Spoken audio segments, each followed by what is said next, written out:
Summer heat nu cool shades తో beat చేయండి. Mr. Opticals Mr. Cool offer. Up to 75% off in summer glasses. Yes, America Israel కలిసి Iran మీద భీకరమైనటువంటి దాడులు చేయబోతున్నటువంటి విషయం తెలిసిందే. అయితే ఈ రెండు దేశాల మధ్య, ముఖ్యంగా ఈ మూడు దేశాల మధ్య ఒక రకంగా సయోధ్య కుదర్చడానికి ఏ దేశం ముందుకొస్తుంది అనేటువంటి ఒక చర్చ అయితే పెద్ద ఎత్తున నడుస్తుంది. అయితే తగుదునమ్మా అంటూ పాకిస్తాన్ ముందుకొచ్చి నేను ఇప్పుడు ఈ రెండు దేశాల మధ్య సయోధ్య కుదురుస్తాను, సో ఇస్లామాబాద్లో దీనికి సంబంధించినటువంటి ఒక చర్చా వేదిక కూడా పెడతాను, రౌండ్ టేబుల్ సమావేశానికి కూడా మేము సిద్ధంగా ఉన్నాం, ఈ యుద్ధాన్ని ఆపే శక్తి సామర్థ్యాలు ఒక పాకిస్తాన్కే ఉన్నాయనేటువంటి ఒక ప్రేలాపనలు చేస్తున్నటువంటి దేశం పాకిస్తాన్. నిజంగా పాకిస్తాన్కు అంత సీన్ ఉందా? పాకిస్తాన్ నిజంగా ఈ యుద్ధాన్ని ఆపేటువంటి శక్తి సామర్థ్యాలు ఆ దేశానికి ఉన్నాయా? అసలు పాకిస్తాన్ను పట్టించుకునేటువంటి నాదుడు ఎవరన్నా ప్రపంచ దేశాల్లో ఉన్నారా? తెలుసుకునేటువంటి ప్రయత్నం చేద్దాం. మనతో పాటు ఉన్నారు retired army officer major Oberoi గారు.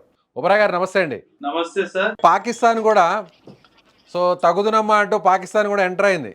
పాకిస్తాన్కి సంబంధించినటువంటి ఒక మాజీ రాయబారి కూడా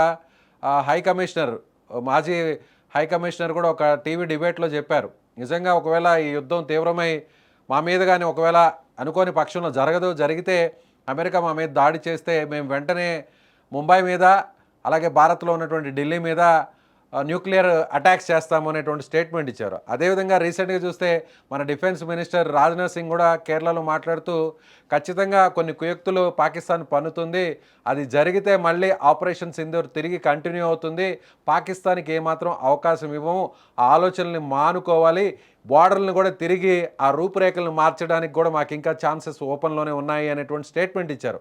నిజంగా పాకిస్తాన్ అలాంటి కుట్రలు ఏమైనా చేయబోతుంది ఇండియా మీద, ఇది అదునుగా భావించి? అది గనక చేస్తే మాత్రము అది పాకిస్తాన్ యొక్క చివరాఖరి తప్పు అవుతుంది సార్. ఎందుకంటే మన భారత్ ప్రధాని వాజ్పేయి గారు అప్పట్లో చెప్పారు, న్యూక్లియర్ బాంబు గనక ఇండియా మీద వచ్చింది అంటే 1-2 న్యూక్లియర్ అటాక్స్ ని తట్టుకునే శక్తి నా దగ్గర ఉంది, కానీ పాకిస్తాన్ దేశము వరల్డ్ మ్యాప్ నుంచే తొలగించేస్తాను అని చెప్పి చాలా క్లియర్ గా స్టేట్మెంట్ ఇచ్చారు. ఆ యొక్క స్టాండ్ మన దేశం ఈ రోజు కూడా మెయింటైన్ చేస్తుంది. పాకిస్తాన్ గనక మీరు అన్నట్టుగా న్యూక్లియర్ అటాక్ ఇండియా మీద చేస్తే అది పాకిస్తాన్ యాజ్ ఎ నేషన్ చివరాఖరి తప్పు అవుతుంది. అప్పుడు మన రాజ్నాథ్ సింగ్ గారు అన్నట్టుగా పాకిస్తాన్ మిగలకుండా దాన్ని ఒక కంట్రోల్డ్ టెరిటరీ లాగా మనం కంట్రోల్ చేయాల్సిన అవసరం మాత్రం ఖచ్చితంగా వస్తుంది. సో అదేవిధంగా ఒబరాయ్ గారు, పాకిస్తాన్ ఏమంటుందంటే ఎస్ ఇప్పుడు నేను పెద్దన్న పాత్రను పోషించబోతున్నాను, అటు అమెరికా కూడా నాతో సఖ్యతగా ఉంది, అమెరికాకి సంబంధించినటువంటి వ్యాపార లావాదేవీలు ముఖ్యంగా అక్కడ సంబంధించినటువంటి ఆయుధ సంపత్తి అంతా కూడా వీళ్ళే దిగుమతి చేసుకుని వాడుకుంటున్నారు, ఆ విషయం తెలిసిందే. సో ఒక రకంగా చెప్పాలంటే అమెరికా చెప్పు చేతుల్లో ఉన్న దేశం పాకిస్తాన్. అదేవిధంగా ఇరాన్కి సంబంధించినటువంటి దేశంతో కూడా అలాంటి సన్నిహిత సంబంధాలు ఉన్నాయి కాబట్టి సో ఇద్దరి మధ్య కూడా సయోధ్య కుదురుస్తాను, ఇస్లామాబాద్లో కూడా ఇరుపక్షాలు కూడా ఒక వేదికగా మార్చి సో రాజీ చేయబోతున్నాను అనేటువంటి ఒక స్టేట్మెంట్ ఇచ్చింది. నిజంగా ఆ పాకిస్తాన్ ఇచ్చినటువంటి స్టేట్మెంట్ ఎవరు కూడా పట్టించుకోలేదు, ఇరాన్ వెంటనే కూడా తోసిపుచ్చింది. నిజంగా పాకిస్తాన్కి అంత సీన్ ఉందంటారా? పాకిస్తాన్ ఇచ్చిన స్టేట్మెంట్ కి రూపాయి విలువ కూడా లేదు సార్. ఎందుకంటే పాకిస్తాన్ డిప్లొమసీకి కానీ పాకిస్తాన్ లీడర్షిప్కి కానీ అంతర్రాష్ట్రీయ స్థాయిలో అసలు వాల్యూయే లేదు సార్.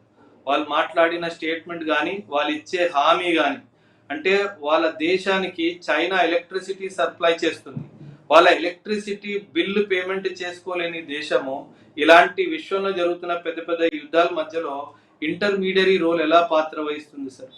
ఒక డిప్లొమసీ టూల్ లేదు, ఒక ఎవరిని కన్విన్సింగ్ చేసే స్కిల్ లేదు, ఒక రౌండ్ టేబుల్ కాన్ఫరెన్స్ కండక్ట్ చేసే స్తోమత లేని దేశం సార్.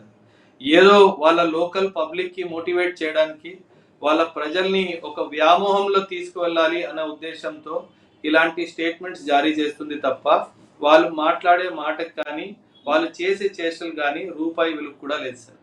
మనం పెద్దగా పట్టించుకోవద్దు, ఎవరు పట్టించుకోరు, మనమే కాదు సార్, ఎవరు పాకిస్తాన్ని పట్టించుకోరు కాబట్టి వాళ్ళకి ఎవరు పట్టించుకోవట్లేదు కాబట్టి మేము చేస్తాం అన్నట్టుగా అంటున్నారు. మనల్ని చేయండి అని చెప్పినా సరే మనం చేయట్లేదు sir. So that is the difference between India and Pakistan. చేయలేదు అనేటువంటి స్టేట్మెంట్ కూడా మనం తరచూ వింటున్నాం. సో ఇంకా భయం అనేది పాకిస్తాన్లో ఉందంటారా? అందుకే పెద్దగా ఉగ్రవాద కార్యకలాపాలు ఎక్కడ కూడా జరగట్లేదు. మునుపటితో పోలిస్తే కూడా పాకిస్తాన్ ఇప్పుడు ఇండియా వైపు కన్నెత్తి చూడాలంటే కూడా భయపడాల్సినటువంటి పరిస్థితి ఆపరేషన్ సింధూర్ ద్వారా మనం కల్పించామనుకోవచ్చా? 100% సార్. ఎందుకంటే మనం number of terrorist attacks in year తీసుకుంటే ఖచ్చితంగా గత 18 నెలల్లో చాలా మటుకు ఆ టెర్రరిస్ట్ అటాక్స్ తగ్గిపోయాయి. అంటే ఆబ్వియస్లీ ఇంకా ఇండియా ఆగదు, మనం ఏమన్నా తప్పు చేస్తే లోపలికి వచ్చి కొడతారు అన్న ఒక క్లారిటీ వాళ్ళ దేశానికి మనం ఇచ్చాం కాబట్టి వాళ్ళు ఆపేస్తారని నేను అనను, కానీ ఇంటెన్సిటీ అండ్ ఫ్రీక్వెన్సీ మాత్రం ఖచ్చితంగా తగ్గిపోతుంది సార్.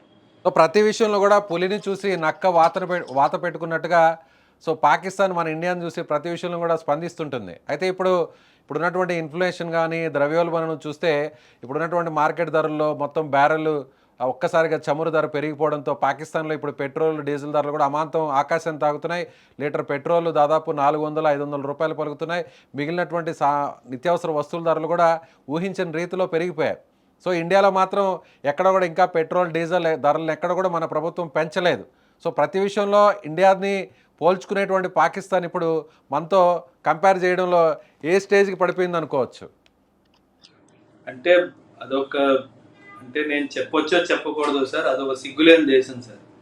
దేశం ఎలా నడపాలో తెలియదు సార్. దాన్ని అందుకే పాకిస్తాన్ని సెమీ ఫెయిల్డ్ స్టేట్ అంటారు సార్.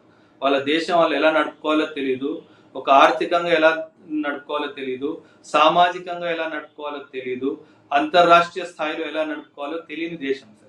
మిలిటరీ అయితే ఇంకా మీరు అడగక్కర్లేదు. ఓన్లీ వాళ్ళు బిజినెస్ చేయడానికి మాత్రమే మిలిటరీ నడుపుతున్నారు తప్పితే దేశం పట్ల ఒక భక్తి భావన కానీ పేట్రియాటిజం కానీ లేని దేశం సార్. ఓన్లీ కంపారిజన్ చేసుకోవాలి, ఒక స్టేట్మెంట్ ఇన్ఫర్మేషన్ వార్ఫేర్లో అయినా మనము గెలిచి తీరాలి అన్న ఒక ఉద్దేశంతో వాళ్ళు స్టేట్మెంట్స్ ఇస్తారు తప్పితే అందులో ఎటువంటి గెలుపు కానీ ఎటువంటి అచీవ్మెంట్ ఒక డైమెన్షన్ కానీ అసలు విజిబులే ఉండదు సార్. సో పాకిస్తాన్ మనతో కంపేర్ చేసుకోవడం వాళ్ళ అవసరము, కానీ వాడు మనతో కంపేర్ చేసుకుంటున్నాడు అని దాని గురించి మాట్లాడడం కూడా మనకి సిగ్గుచేటు తప్పితే ఇంకేమీ లేదు సార్. అలాగే ఇంకొక డౌట్ కూడా రైజ్ అవుతుంది ఒబరాయ్ గారు. సో ఇరాన్లో జరిగినటువంటి అటాక్లో ముఖ్యంగా C-130 ప్లేన్ను ఇరాన్ తామే కూల్చామని చెప్పుకుంటుంది. కానీ అమెరికా కూడా తమకు సంబంధించినటువంటి ఫ్లైట్ని వాళ్ళే వాంటెడ్లీ కూల్చేశారు. ఎందుకంటే ఆ ఇన్ఫర్మేషన్ లీక్ కాకుండా ఉండడం కోసం, అలాగే ఆ పైలట్స్ని తిరిగి రెస్క్యూ చేయడం కోసం పెద్ద ఎత్తున కూడా ఒక ఆపరేషన్ నిర్వహించింది. అంటే మొత్తం మిలిటరీ దళాలన్నీ కూడా కలిసి వచ్చాయి, హెలికాప్టర్స్, వాళ్ళకి సంబంధించిన ఫైటర్ జెట్స్ కూడా వచ్చాయి. ఎందుకు ఇంత పెద్ద సీన్ చేయాల్సిన సిచ్యువేషన్ ఉందంటారు? దాని వెనుక చాలా పెద్ద కుట్ర ఉంది సార్. యాక్చువల్లీ ఇఫ్సహాన్ అనే place nuclear site of Iran sir. వీళ్ళు పైలట్ పడిన ప్రాంతానికి వీళ్ళు క్యారీ అవుట్ చేసిన ఆపరేషన్కి 200 కిలోమీటర్ల తేడా ఉంది సార్. వీళ్ళు గ్రౌండ్ ఆపరేషన్ చేసింది అక్కడ న్యూక్లియర్ ప్లాంట్ మీద అటాక్ చేయడానికి. అది ఫెయిల్ అయింది కాబట్టి మేము ఆ పైలట్ని రెస్క్యూ చేసుకుంటున్నాం అని చెప్పేసి ఇలా చుట్టూ తిప్పుతూ మాట్లాడుతున్నారు తప్పితే ఇంకేమీ లేదు సార్. ఒక పైలట్ని కాపాడుకోవడానికి లేదా తిరిగి తీసుకురావడానికి 2 ఫైటర్ జెట్స్, 2 130CJ, 2 హెలికాప్టర్లు, ఇవన్నీ MQ-9 ప్రెడేటర్ డ్రోన్స్ ఇవన్నీ పోయాయి అంటే it is better to lose that pilot కదా సార్. ఇంత డబ్బు పోయింది, ఇంత ఆయుధాలు పోయాయి, బ్యాటిల్ ఫీల్డ్లో ఆయుధాలు కూడా పోయాయి. ఆ పైలట్ని కూడా రెస్క్యూ చేసినట్టు ఎక్కడ వీడియో కానీ ఎక్కడ ఫోటోగ్రాఫ్ కానీ మాత్రం నాకైతే కనిపించలేదు సార్. ఎస్, అంటే ఈ చర్యల వల్ల ఇక అమెరికాను చూసి భయపడే పరిస్థితి లేదంటారా శత్రు దేశాలని? లేదు sir. Right, thank you sir, thank you so much. ఇదే retired army officer major Oberoi గారు చెప్తున్నట్టుగా పాకిస్తాన్ ఎట్టి పరిస్థితుల్లో ఇండియాతో పోల్చుకునేటువంటి అవకాశం లేదు. ఇప్పటికే పూర్తిగా సర్వనాశనం అయిపోయినటువంటి దేశం, ఆ దేశం గురించి ఏమాత్రం మనం పట్టించుకోవాల్సినటువంటి ఆవశ్యకత అంతకంటే లేదంటున్నారు. ముఖ్యంగా అమెరికా పరువు ప్రతిష్ట మొత్తం ప్రపంచ దేశాల ముందు పోయింది. విధి లేని పరిస్థితుల్లో ఇప్పుడు యుద్ధాన్ని కొనసాగించాల్సినటువంటి దుస్థితి ఇప్పుడు డొనాల్డ్ ట్రంప్ మీద ఉంది. ఇరాన్ మాత్రం అటు ప్రత్యక్షంగా చూసినా పరోక్షంగా చూసినా ఎటువైపు చూసినా కూడా ఈ యుద్ధంలో అల్టిమేట్గా గెలుపు సాధించినటువంటి దేశంగా ఇరాన్ని చెప్పాలి. అది రీజన్ ఏదైనా కూడా ఇరాన్ ఏమాత్రం వెనకడుగు వేయకుండా తనకు తానే సాటి అన్నట్టుగా అటు అమెరికాతో పోరాడుతుందనేటువంటి విషయాన్ని ఒబరాయ్ గారు చెప్తున్నారు. సో చూద్దాం, ఒబరాయ్ గారు చెప్తున్నట్టుగా పరిస్థితులు రాబోయే రోజుల్లో మరింత మారేటువంటి అవకాశం ఉందా, ఇండియా మీద దీని ప్రభావం ఎంతవరకు ఉందో చూద్దాం. సో మీరేమనుకుంటున్నారు? ఒబరాయ్ గారు చెప్తున్నటువంటి వ్యాఖ్యలపై మీ అభిప్రాయాన్ని కామెంట్ రూపంలో తెలియచేయండి. Thank you.